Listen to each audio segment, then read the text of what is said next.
Qu'elle soit en avant ou en arrière-scène, Sophie Durocher reste toujours Sophie Durocher.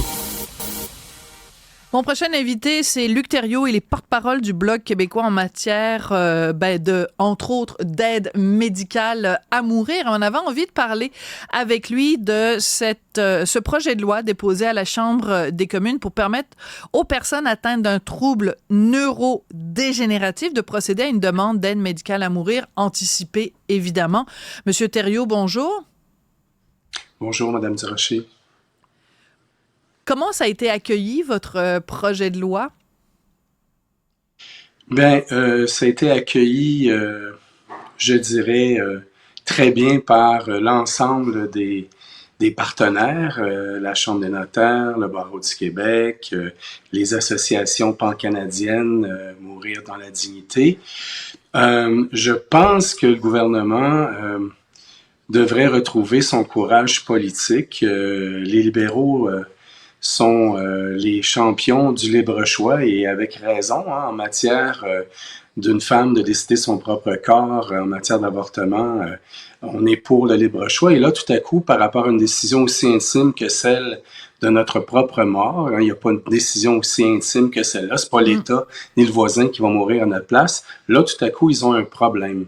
Or, ça fait 1 an et demi que le comité mixte qui avait été mis en place pour regarder les autres cas de figure d'application de l'aide médicale à mourir, a recommandé que pour les gens atteints d'Alzheimer et de démence, qu'on puisse leur permettre de faire une demande anticipée pendant qu'elles ont toutes leurs aptitudes, et de sorte que lorsqu'on rencontre les critères qu'ils ont bien établis, qu'on puisse ensuite procéder.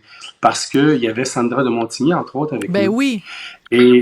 Et c'est assez dramatique, le dilemme auquel elle fait face. Oui, alors c'est une toute jeune femme, Sandra de Montigny, parce que c'est pas tout le monde qui la connaît, c'est une toute jeune femme qui est atteinte d'Alzheimer précoce et qui donc, théoriquement, puisque c'est permis au Québec, pourrait aller de l'avant avec cette procédure, mais vu que ça n'est pas permis dans le reste du Canada, veut-on prendre le risque de poursuite ou de commettre un geste illégal? C'est ça la question, hein? Si je résume? Oui, pour les prestataires actuellement, même si le Québec a déposé sa loi en juin, il y a un pied sur le frein parce qu'effectivement, il pourrait y avoir des poursuites privées. Par contre, Sandra de Montigny pourrait, la semaine prochaine, dire j'y vais, je le fais. Le problème, c'est que elle va écourter sa vie et comme elle disait, j'ai encore de beaux moments à passer avec ma famille et mon amoureux. Tout ce que je demande, c'est lorsque j'aurai atteint mon seuil du tolérable et que je serai dans l'inaptitude, qu'on puisse m'aider. Et la Cour suprême, dans l'arrêt Carter, l'avait dit, forcer une personne atteinte d'une maladie irréversible à écourter sa vie, c'est de porter atteinte au droit à la vie. Alors nous, on est pour le libre choix. Et le rôle de l'État, c'est pas de dire à la place de la personne ce qui est son bien. Le rôle de l'État, c'est de pouvoir garantir les conditions d'exercice d'un choix. Monsieur Thériault, je pense qu'on vous a perdu. On va essayer de vous recontacter. Monsieur Thériault, qui est du Bloc québécois, qui nous parlait des demandes anticipées d'aide médicale à mourir en cas de démence. Donc, on va essayer de le rappeler, de le recontacter. Donc, ce qu'on veut, en fait, c'est que le gouvernement fédéral se mette au diapason du Québec. Il est de retour, Monsieur Thériault. On est bien content de vous retrouver. Alors, c'est très important. Bon, vous le savez peut-être, j'en ai parlé publiquement. Ma mère a demandé et a reçu l'aide médicale à mourir le 12 avril dernier. Et moi, je considère que c'est une avancée extraordinaire. Je pense que en démocratie, quand on respecte ainsi le dernier souhait, vous l'avez dit tout à l'heure, c'est le souhait le plus intime, c'est la décision la plus intime qu'on peut prendre. Donc, je pense que c'est important que les gouvernements le respectent. Est-ce que vous comprenez à quel niveau se situent les réticences des libéraux? Les libéraux ont actuellement peur de leur ombre. C'est bien dit. Et pourtant, 83% des Canadiens et 88% des Québécois attendent cette mesure.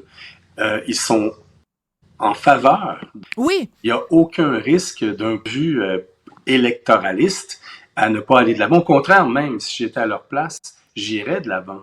Et nous, on va essayer de convaincre l'ensemble des députés, parce que c'est un projet émanant des députés, non pas du gouvernement. Et on invite même le gouvernement à en faire son propre projet de loi s'il le faut. Il trouve ça très compliqué. Nous, on lui dit, c'est pas un passe-droit ou c'est pas un passe-droit qu'on fait au Québec, c'est pas une exception qu'on fait pour le Québec, c'est plutôt une mesure de sauvegarde supplémentaire. Si le Québec ou une province faisant son débat dans son assemblée législative, se dote d'un cadre législatif et réglementaire, ben, elle pourra aller de l'avant. Mm-hmm. Vous faites référence à différents sondages donc qui montrent qu'en effet, majoritairement, les Québécois, bien sûr, mais les Canadiens aussi sont en faveur de ça. C'est ce qu'on appelle communément un consensus social ou je veux dire, les gens, il y a une acceptabilité sociale. En même temps, il y a aussi des gens qui sont inquiets, et on peut le comprendre aussi, des risques de dérapage. C'est le mot qu'on entend le plus souvent, dérive, dérapage, quand on se met à parler d'aide médicale à mourir, ou en tout cas d'élargir l'aide médicale à mourir. Est-ce que vous pensez que ce sont ces craintes-là qui font en sorte que le gouvernement libéral se traîne les pieds dans ce dossier-là? Moi, je pense que le gouvernement, les deux ministres actuellement, ne comprennent pas la problématique. Ah oui, à ce point-là? J'ai questionné le ministre de la Santé il n'y a pas si longtemps, et le projet de loi québécois a été déposé en juin, et il me parlait de manière à démontrer manifestement qu'il ne connaissait pas la loi québécoise déposée en juin. Alors ça, c'est absolument inacceptable. C'est inacceptable. Ben voyons donc, vous n'êtes pas sérieux? Ce laxisme-là. Absolument, absolument. Et je lui ai dit, c'est en comité parlementaire que ça s'est passé, cet échange-là. Et oui, ça peut être une situation complexe, mais justement, on peut le faire de façon correcte, libre, éclairée, et la loi québécoise pourrait inspirer plusieurs autres législations provinciales. Là. Voilà. Et voilà. au fond, quelqu'un qui doute, mais n'a qu'à pas demander l'aide médicale à mourir. Nous, on est pour le libre choix, mais il y a toujours la possibilité de ne pas la demander. Les gens qui pensent au dérapage pensent comme si on allait tous être obligés de passer par là. Je sais. Non.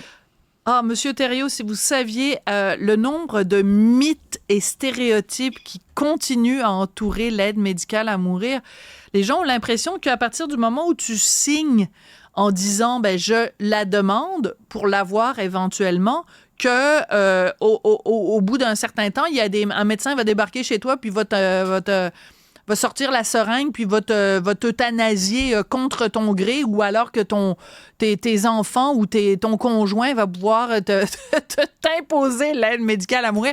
Les gens ne sont absolument pas conscients du nombre de balises qui ont été mises.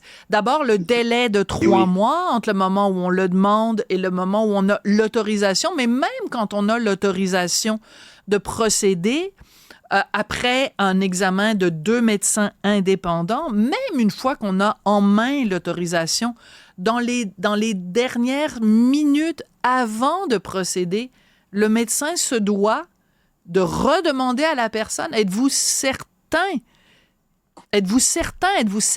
de vouloir aller de l'avant? C'est impossible que quelqu'un se présente chez vous avec... Et vous l'avez dit, même si on donne un consentement anticipé, ça ne veut pas dire qu'on va aller de l'avant, ça veut juste dire qu'on se dit, le jour où je ne serai plus capable, je veux pouvoir avoir la procédure, je suis plus capable d'avoir le consentement éclairé.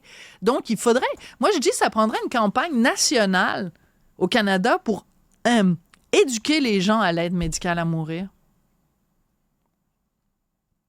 On a déjà, en tout cas, une pétition qui est en ligne au niveau de la Chambre des communes que les gens peuvent aller signer. C'est important encore de donner ce consensus-là. Mais vous avez raison, d'abord, ça prend un diagnostic d'Alzheimer ou de démence. Et ensuite, quand on a un diagnostic comme celui-là, on finit par être entouré d'une équipe de soins.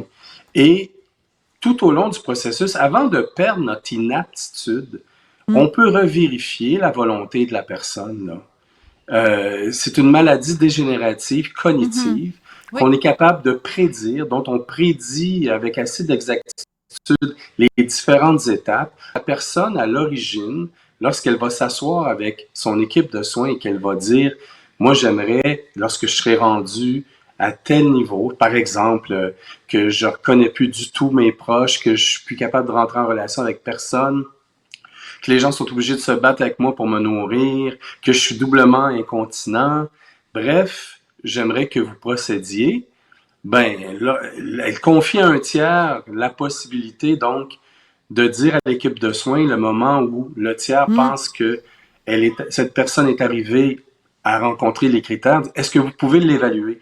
Donc, il y a plusieurs évaluations qui se font. Les prestataires sont formés et l'équipe de soins aussi est formée. Et on va former de plus en plus de médecins aussi parce que les soins de fin de vie doivent mener à une connaissance autant pour les soins palliatifs que pour l'aide médicale à mourir. Donc, il n'y en a pas de dérapage possible. Et les gens qui doutent, ben non, que simplement ne pas demander l'aide médicale à mourir. Ils peuvent mourir au bout de leur peine, au bout de leur parcours, sans problème. Il n'y a personne qui va forcer personne à obtenir l'aide médicale à mourir. Et sur le terrain, actuellement, ce que les gens nous disent, c'est qu'on assiste au contraire. Des médecins qui essaient de convaincre leurs patients de ne pas aller vers l'aide médicale à mourir.